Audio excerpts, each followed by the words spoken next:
Good morning. This is Lou Johnson, your host, and you're listening to Forward March Podcast.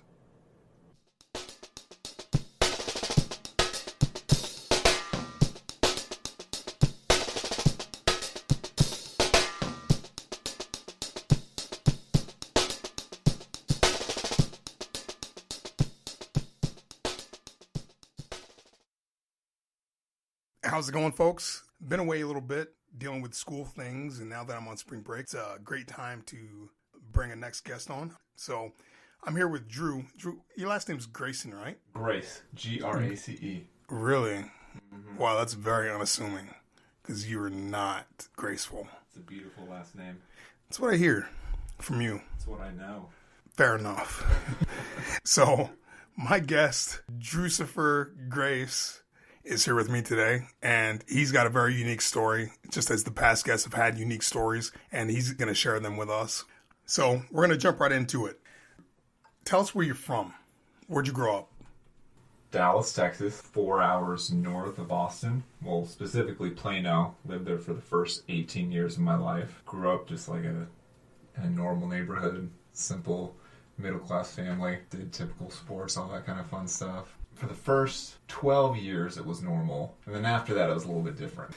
It takes you 4 hours to get to Dallas. Does it take you shorter? Like 2.5. Damn. Which way do you go? 35, yeah? Yeah, it's the same route I go. Okay, well, you don't get stopped in Temple? I don't get stopped in Temple? Yeah, there's so much traffic in Temple. Oh, I thought you meant like because I'm black. Oh, okay. No, I don't get stopped anywhere. I'm usually moving too fast to get stopped, which is why I'm surprised it takes you 4 hours. No, I don't get stopped in Temple. Man, I'm on the 10s and 2s. Hey, man. You're a cop. You pulled me over. You know that. Nah, that's a bullshit ticket. Shit, we very rarely made traffic stops. You'd be surprised the cops on 35, they'll pull you over for anything going 5 over. They'll pull you over for not using your blinker. It's crazy. No, maybe they just like me. Okay, so you were in Dallas until you were 18. 18. Then I moved to Austin to go to school at UT. Okay. What'd you study at UT? Economics. Wow. Shit. I didn't know that. Yep. How'd you like it? UT? I loved UT. Economics was biggest waste. Didn't do shit with it.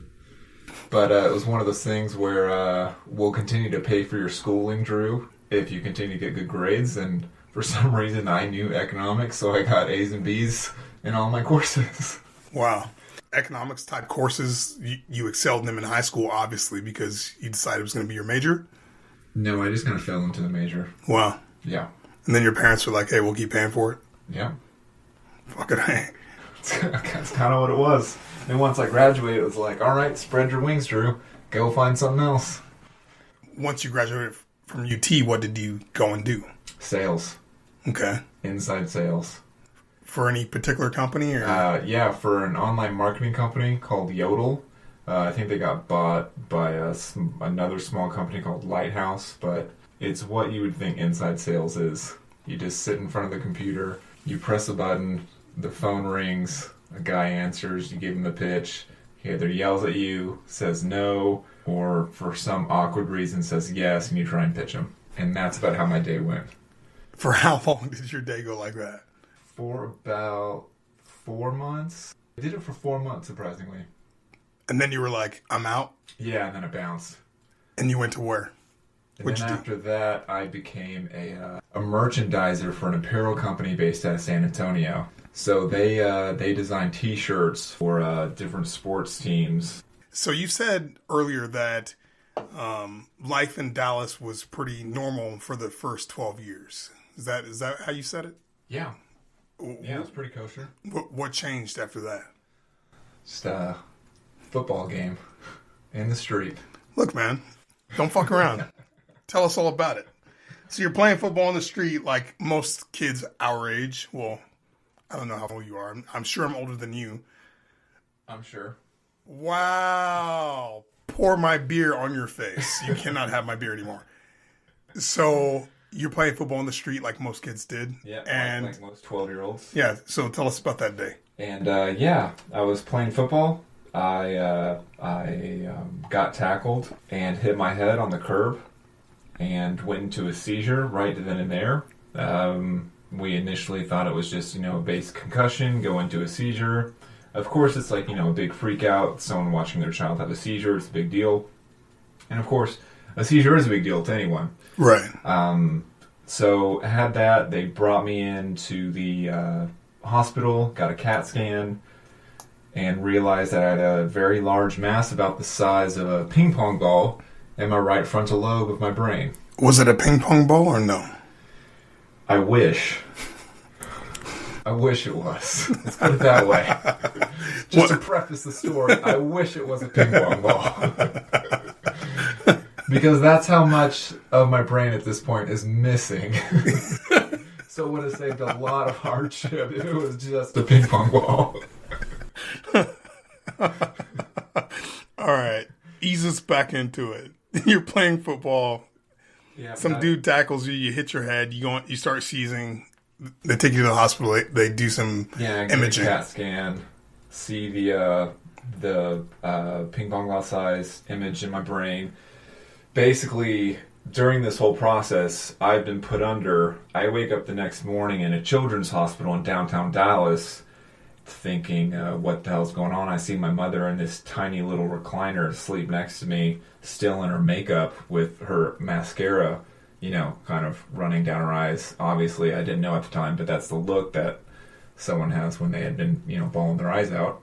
Didn't know that at the time. But, I woke her up and said, what the hell's going on? She tried to, as best as she could, basically, to keep it together, to tell me that I had a brain tumor.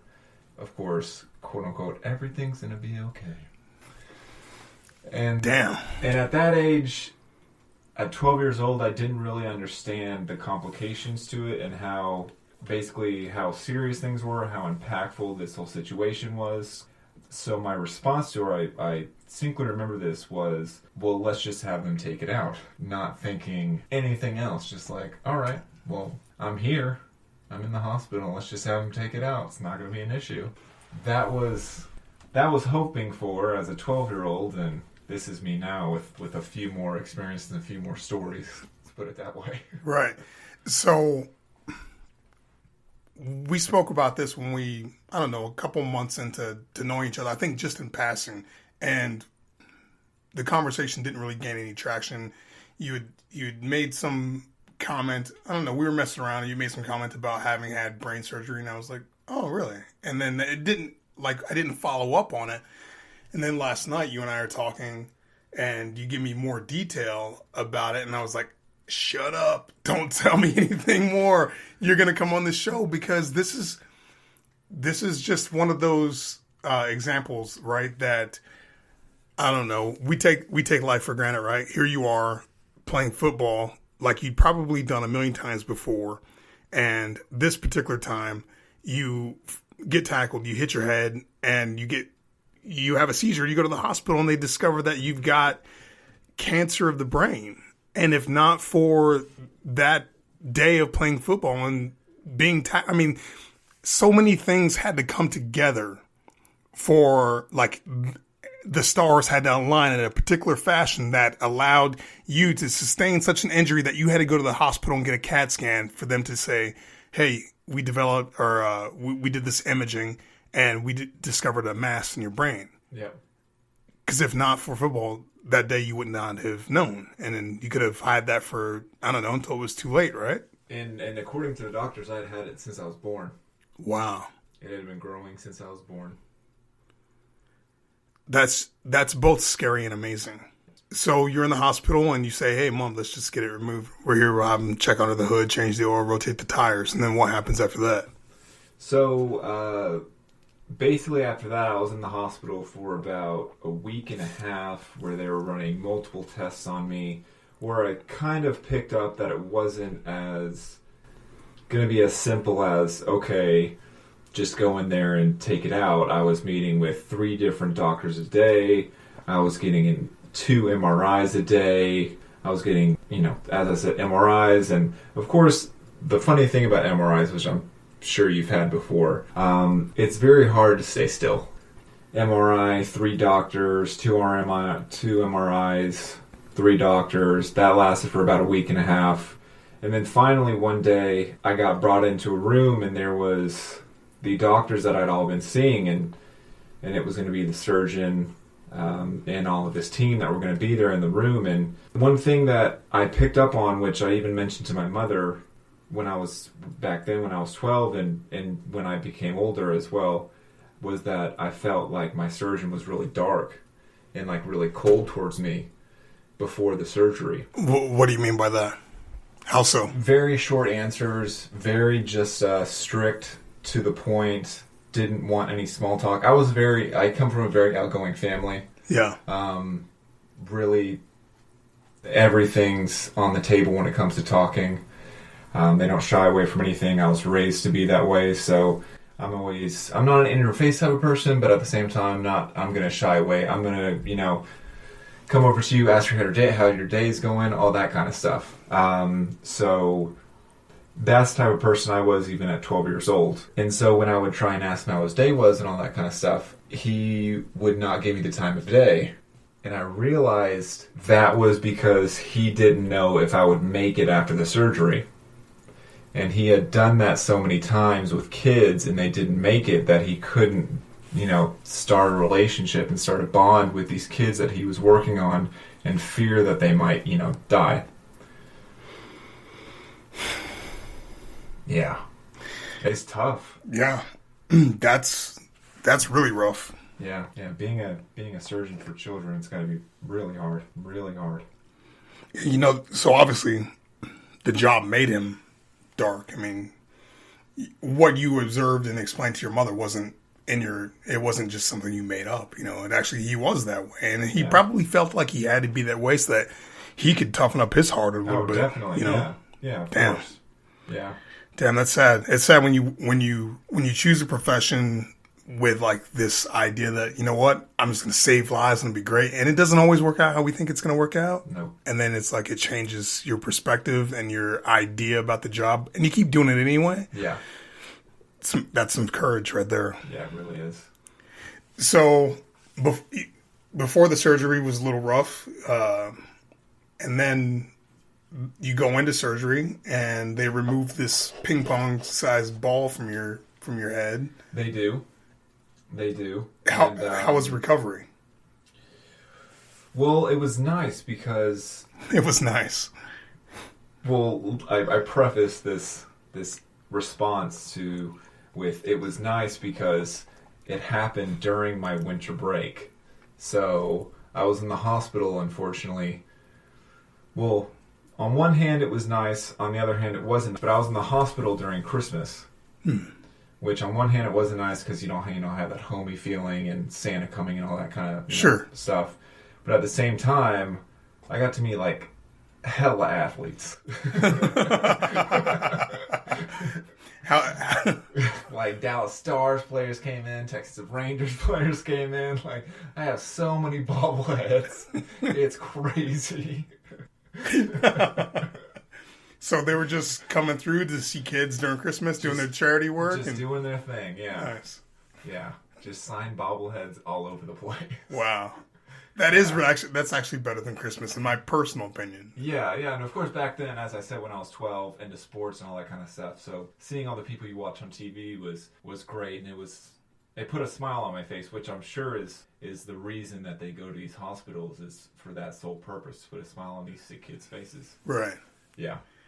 And so you're in the hospital for how long post-surgery? 2 to 3 days. Oh, really? That's it. Brain surgery, just 2 to 3 days. Yep. I had spine surgery, and they kept me there for a week. No, 2 to 3 days. Wow. Yeah.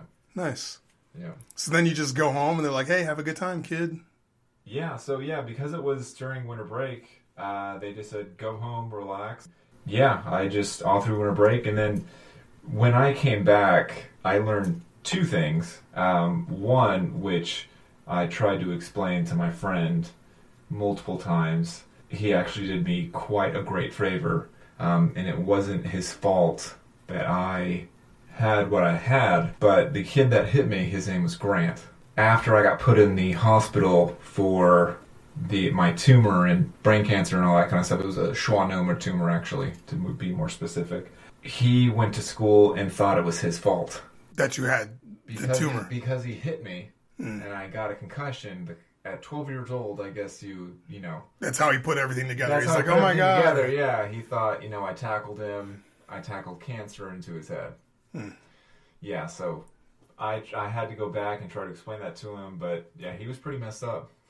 Hold on 1 second. Hold on 1 second. Before you tell us, hold on a second before you tell us about your celebrity. Grant was like in the future. He was in the year 2099 because I've been trying to wish cancer into some motherfuckers for the longest time. More specifically, our president of the United States. I've been trying to wish cancer into all my enemies. It hasn't happened. You know what? We all need to play some fucking touch or some flag football. You gotta play some football in the street. In the street, everybody's getting a fucking concussion. Everybody. All right, I'm sorry. So you go back to school, you're a celebrity. Boom. Yeah, surprisingly. Didn't think so. That it would be such a big deal. I went back to school with a beanie, so that drew some notoriety from some people, especially teachers. What kind of beanie were you wearing? I was straight up thug. Yeah, I know, man. Yeah. Did it say NWA on it? Was it the Dallas Cowboys? What kind of? Oh no, it was like in LA, but like using the fingers like in a gangster way. Yeah, that's nice. Hadn't even been to LA yet at 12 years old, but I just knew it was the beanie for me. That's gangster shit. You were ahead of your time. You knew you were a gangster before you knew you were a gangster. Yeah, but actually, if you want a little side story. A little bit more comic relief for this whole discussion. Yeah. The actual beanie I used was my brother's. He got the beanie. My mother bought him the beanie to go to school on a Monday because on a Sunday that she brought him to a Fantastic Sam's at like 8:59 at night, and they close at 9. So these ladies are like, I'm done with work. We're closing shop. They were like turning the key. Let's put it that way. And Mom was like, no, get my son in there, please. No, one more cut. So my brother goes in there, and they just get like weed whackers to fuck this shit up. They're like, you want to come in at 8:59? Yeah, right. I got you, girl. Yeah, your boy's cut. I got you. They just get a razor and just close their eyes and go to town. So much that he walked out and he cried, and she felt guilty. Went to PacSun and got him a beanie.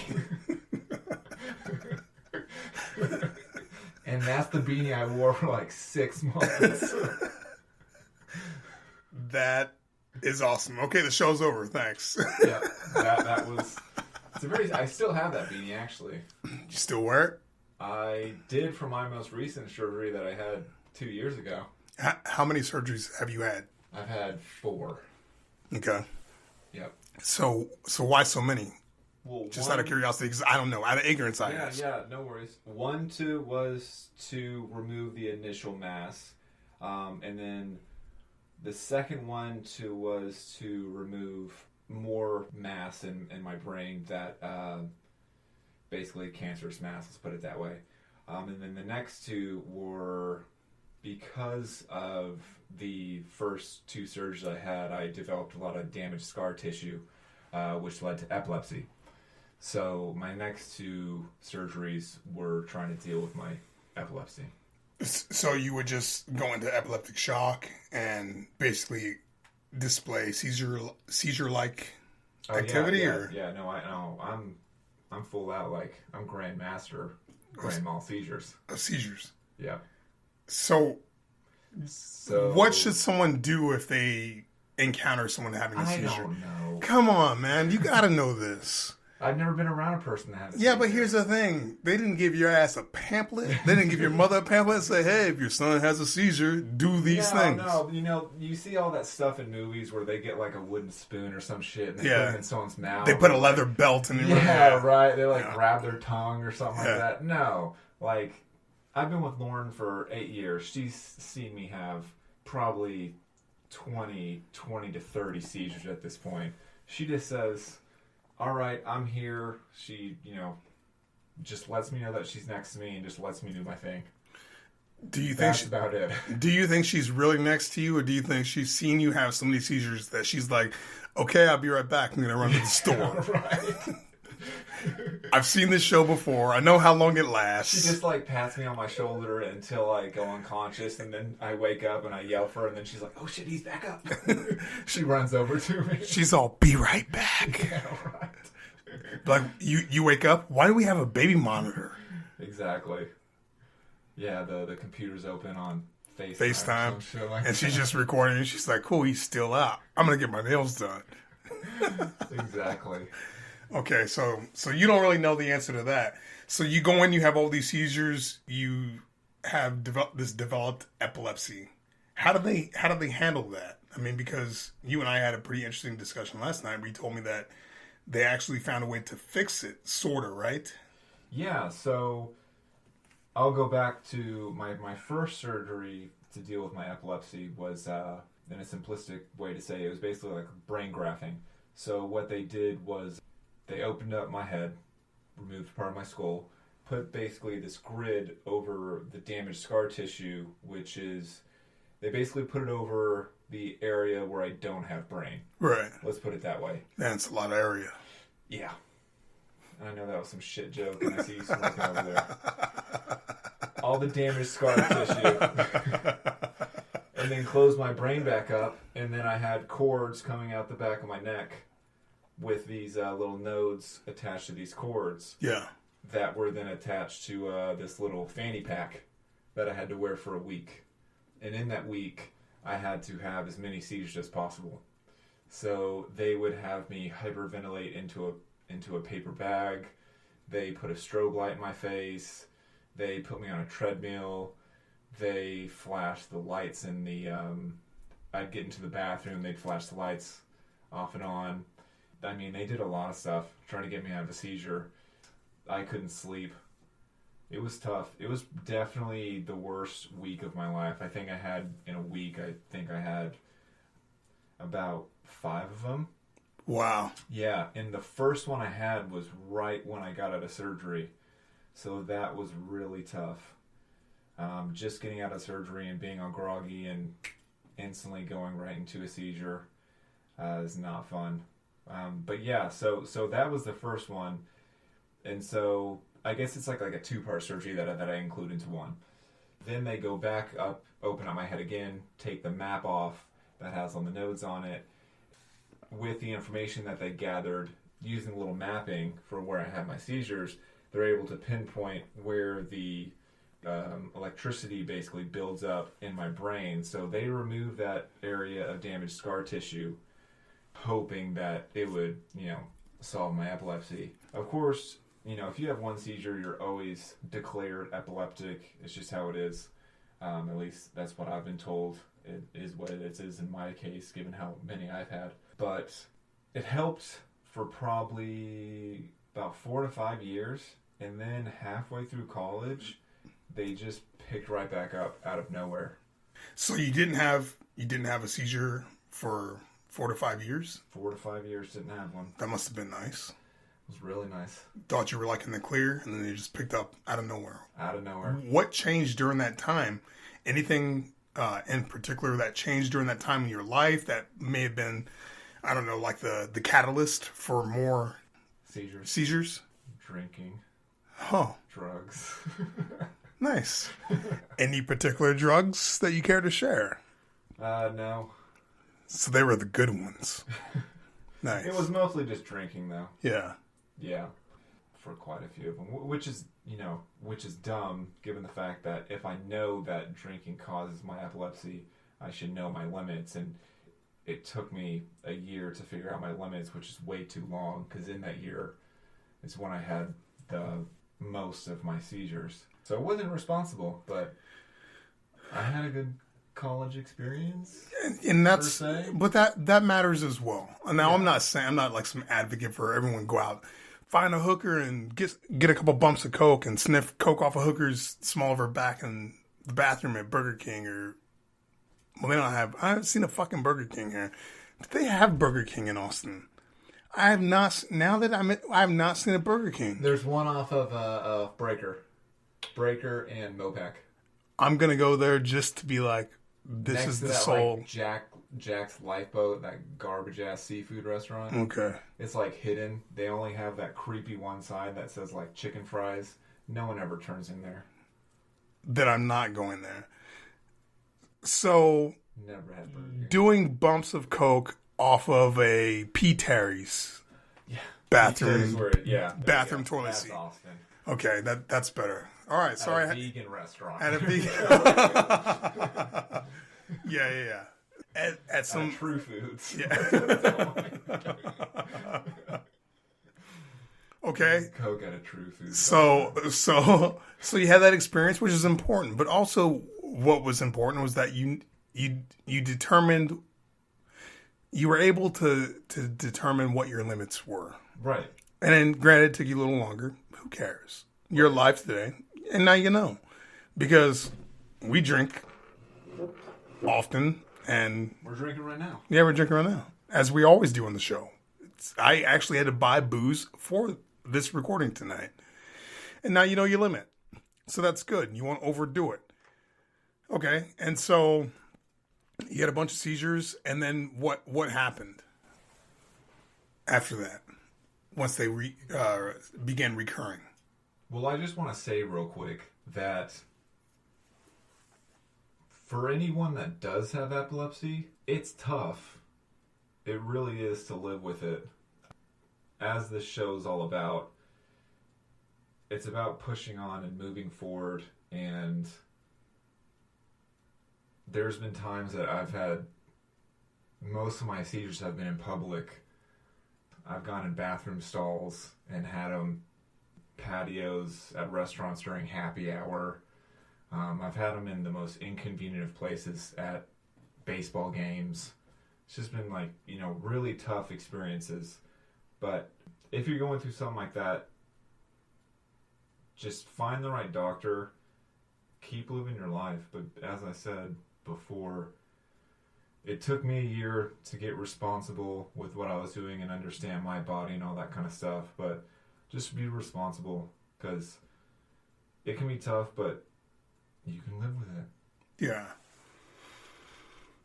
That's very beautifully put, because, it's like you and I, and it's ironic that we're neighbors, because you have your form of broken, I have my form of broken, but we're both still living like normal people. And I mean, I would have never known. Successfully is right. Yeah, absolutely. I would have never known, absent you telling me that you had brain cancer of the brain, that you experience seizures all the time. And very much in the same note, no one looking at me goes, oh, that guy's got heart disease. As a matter of fact, it's like I go to the doctor and I see cardiologists, and I go, yeah, I have heart disease and I'm experiencing these symptoms. And their first question is, did you ever use steroids? And I'm like, are you fucking stupid? Do you know how huge I would be if I used steroids? Like, I tried to find steroids in the past and I failed. So, no, I'm not using steroids, you prick. But I mean, that's the first question they ask you. Typically, I mean, probably because I'm black, they assume like it. At some point in time, fuck right here, fucking Mandingo from the hood must have used steroids, and that's why he's got heart disease. Well, did you use any illicit drugs? Like, man, no. I mean, to be that voice, to be that go-to, to allow that knowledge, to know that, hey, if you have epilepsy, if you have seizures, find the right doctor, learn your body, and you'll live just as normal as anyone else. It's pretty amazing. But basically, you're not living like everybody else, because you're kind of a robot. So why don't you tell us about that? Yeah, that's the last surgery I had. I had met with my neurologist for about, I've been seeing him since I've been in Austin, so since 2009. So for quite a while I've been seeing him. For probably 6 months prior, a device called a VNS device, which is a vagus nerve simulator, one of the two. I just know as it is called VNS device, or VNS implant, let's put it that way. And basically what this is they cut a slit in your neck, and they put a little circular kind of device in your neck that has a node coming off it that they then attach to your vagus nerve that basically runs up to your brain. Yeah. And they can use that information from your vagus nerve to help control your seizures. Now, the issue with that was I would have a device right here that people would see. And if you see this jawline, it's pretty fantastic. It's a very Superman-like jawline. I couldn't have a device in my neck being shown. Yeah, no, it's a no-go. It's a no-go. So about 6 months later, I was told they're working on a new one called the Responsive Neurostimulator, also known as the RNS device. And this is basically a device that's about half the size of a credit card that is put on top of your brain and has nodes coming off it, if you want to think about it. Very small cords. Sure. That are placed over the problem area, quote unquote, on an individual's brain. And it will basically track and indicate wherever the electrical buildup is happening, where the seizures could be coming from in your brain. And it will send a small electrical pulse and zap it. Wow. Yep. So how long have you had that in your head? So I got the RNS device put in about a year, let's say a year and a half ago. And I've had 2 seizures since. Wow. Which is crazy. So just to put things into perspective, you went from having this crazy college life where you had like 5 seizures within that year. Is that what you said? Like 5 within that year? Or during that time? Oh, no. During that time, I had probably like 15. Holy shit. Yeah. So you went from having 15 unchecked without this device to having this device put in. I mean, granted, some time had passed. Yeah. But having this device put in, and you only had 2 in the last year and a half. Yep. Were those 2 seizures different than the last? Were they shorter? Were they longer? Were they the same? They weren't shorter, but what's odd about it is when I got out of the seizure, when I do have my seizures, I have grand mal seizures, which basically, since my damage is on my right side of my brain, yeah, it affects the left side of my body. Sure. So my entire left side, all the way from my mouth to the tip of my big toe on my left foot, starts convulsing. So I'm just completely knocked down. And usually that knocks me out for an entire day once I have one of those. Yeah. And each time I've had one of these, oddly enough, my first one was at work, and I told people I was epileptic because they knew that I was having the RNS surgery, so of course they knew I was epileptic. And I told them if I have one, don't call paramedics or anything like that. Just call my parents or just call Lauren. Here are their numbers. They'll come take care of me. Everything will be fine. First thing they fucking do is call 911. Sure. Which I understand because, it's his place of business. He doesn't want to be held liable for any issues that could happen. But at the same time, it's a company of 4 people.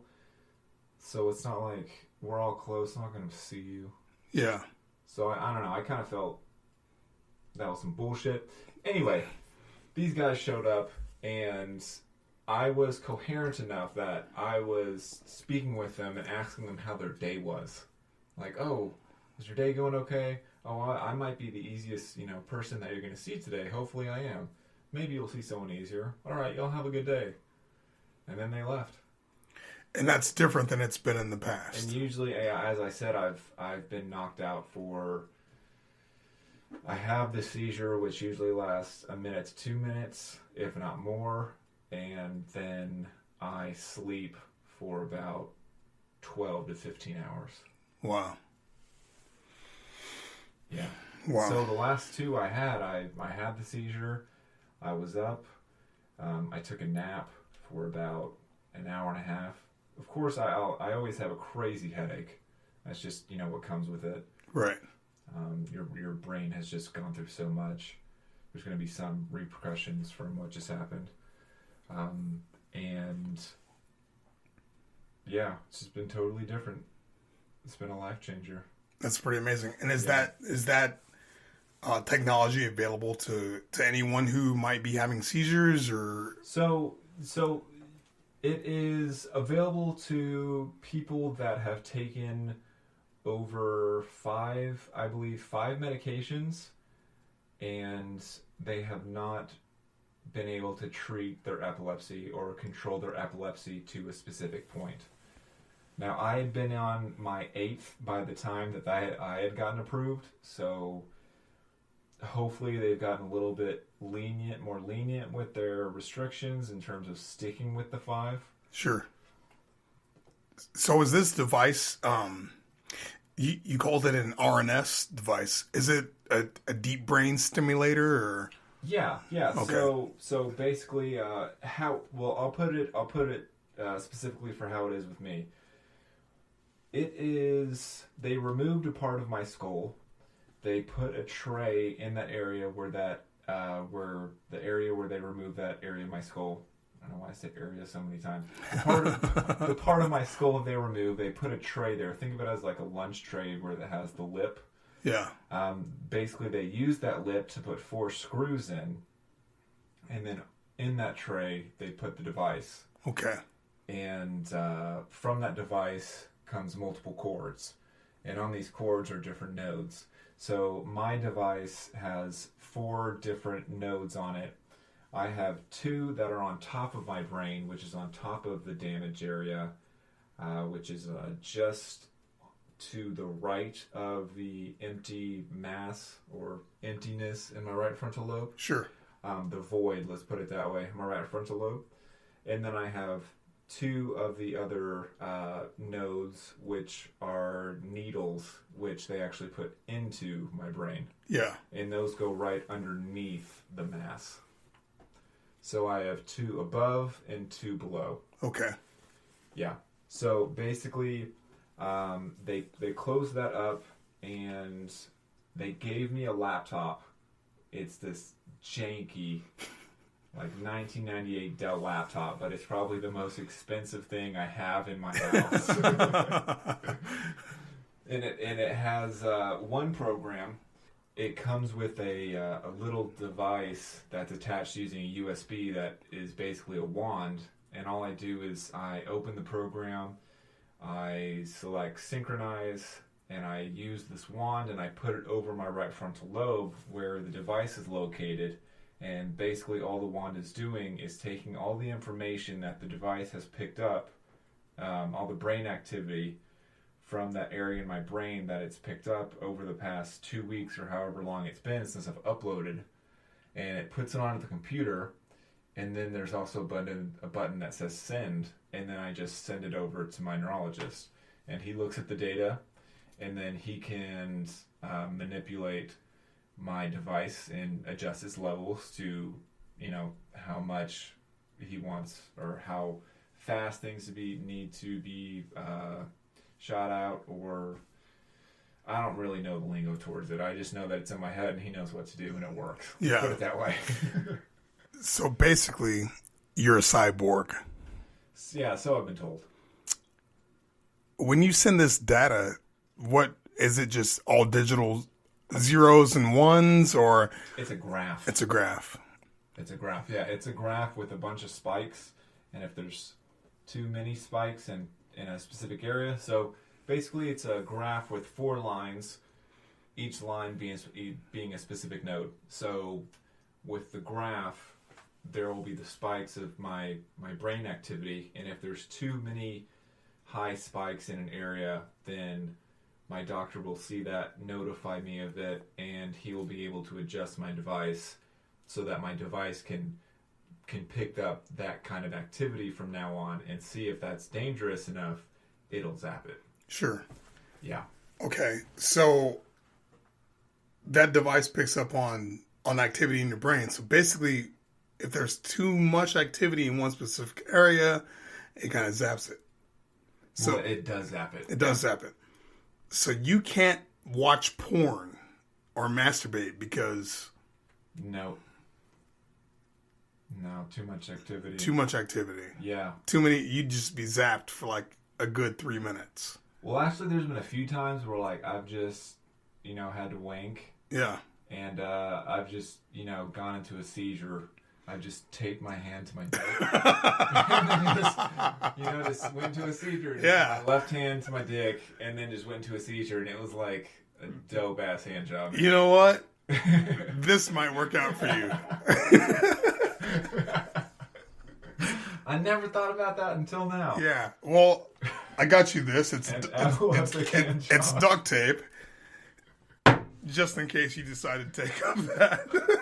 I appreciate it. Thanks, man. Yeah, man. See, this is about knowing what you need in life. You knew I needed Tito's. You knew I needed a 12-pack of Stella, which, might I also add, that because of my diet, lasted me like a month long, that 12-pack. Really? Yeah. So now here you go. I got you some duct tape so you can actually tape your hand to your dick.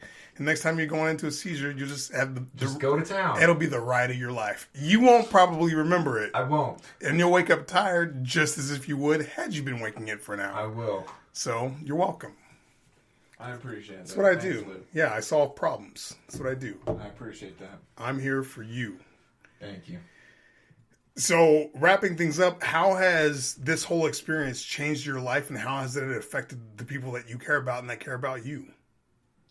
Yeah, so... Wow, hold on. You can't hand me this like mid-sentence. So, I just got handed Drew's phone, and it's an x-ray of... This is an x-ray, yeah? Yeah. Of his brain... And this device, this RNS device with the nodes. And I'll tell you, he's definitely a fucking robot. I knew you were going to say that. Because... Although I thought you'd say cyborg. There's this... Well, I'm just convinced you're full-on robot now. And if Lauren can reprogram you, you're like folding laundry and doing the dishes for the rest of your... I don't know. Yeah, I feel like at this point, if the government came into... my neurologist's office and was like, give me all our information on RNS patients. And he had to give them over at gunpoint. They could just take me over. Yeah. I mean, they got full control of my brain activity. They would know what to do. But there's some... They might have you kill someone and then frame you for it. Oh, they'll frame Lauren. Fair. Well, you have a pretty good defense here, I would say. You can always say, I wasn't in control, and then frame your doctor, your neurologist, for any crimes that you commit. That's true. That's very I mean, we'd have to break into his office and then actually, go back and back the data to... But, we'll talk about it offline. But in any case, yeah, I can see the two nodes that go under. I can see the nodes that are on top. Based on this x-ray, it looks larger than a credit card, but of course it looks can be It's probably picking up the tray. Oh, okay. Oh, yeah, that's what it is, because it only takes up half of that area. Yeah. Okay. Can I take a picture of this? Yep. I can send it to you. Yeah, you can send it to me, because I like to post it on my website so that people can actually see, and that we'll post that along with the... Holy shit. Don't do that. I still haven't eaten dinner. So then he sends me a picture of his brain exposed, his skull exposed, and this device. I did the same thing to Lauren, and she freaked out. It's really not that bad. Oh, really? And she freaked out? It's really not that bad. No, that's pretty bad. Send me all those pictures. Leave the dick pics out. I don't want to see duct tape dick. But send me all the ones of your brain so that our listeners, can really get a grasp as to what you've experienced, what you've been through. I mean, from basically all of your adult life, this has been something that you've had to overcome. Yeah.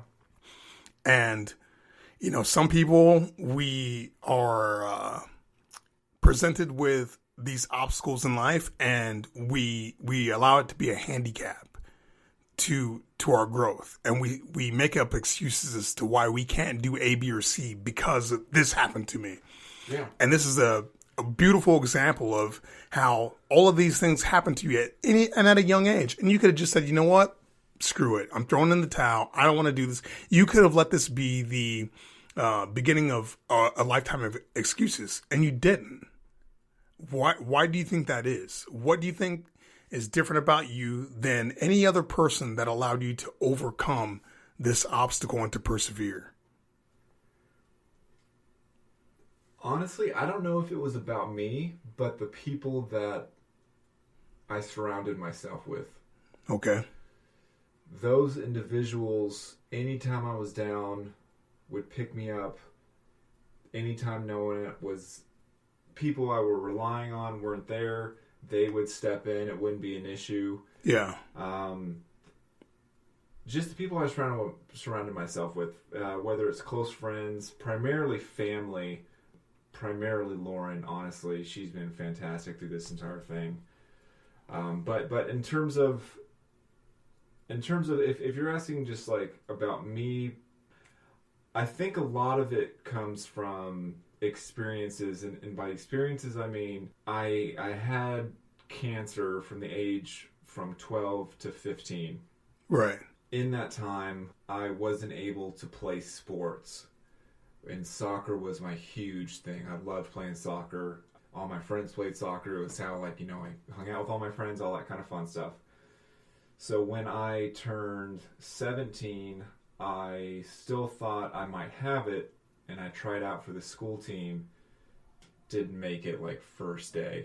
Yeah. And I realized, and I know it's like super cliche, like, kind of movie scene kind of bullshit, but I kind of realized, like, then and there, like, I had cancer and I survived cancer, but the world kept going on. Sure. It's like things didn't stop. Like, people didn't stop, like, honing their, soccer skills because I got sick. They continued to develop even when I didn't. Right. So it was, I had not so many, but I had experiences like that throughout my life that have built me up stronger to where I've had to continuously remind myself, oh, people have not had the situation you've had, or people don't have epilepsy like you have. You can't use that as an excuse. So it's always going to be in the back of my mind, having had cancer, knowing it could come up again or something like that. I still have to go in for MRIs every year, and having epilepsy, knowing that something could, spark something like that to come up again.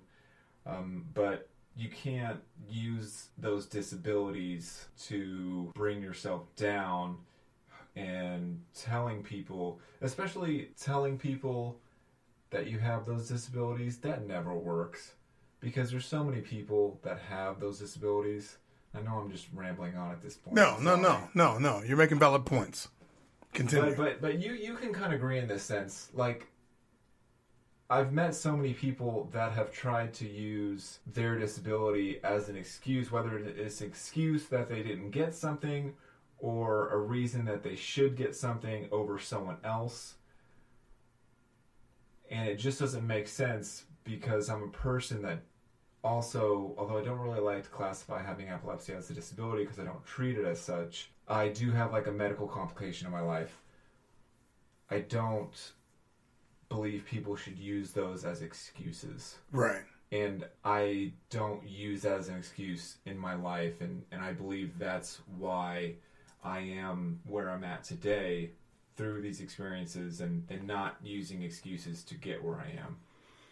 Sorry, I just totally rambled. No. What you have described is, as I've said before in past episodes, the basis of this show. You've overcome this medical adversity through being introspective. You've allowed this medical complication to make you a better person. You've allowed this to build you up instead of knock you down. And you've built upon it.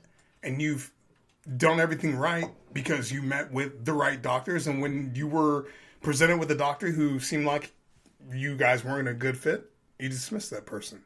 And you found the right resources so that you can live the best possible life that you can despite these medical complications. And I think that that's what should be the takeaway, is that, and as you mentioned earlier, you can have epilepsy, you can have these seizures. You can have heart disease. You can have HIV. You can have whatever medical complication that presents itself in your life, and you can actually take it and make it a positive instead of a negative.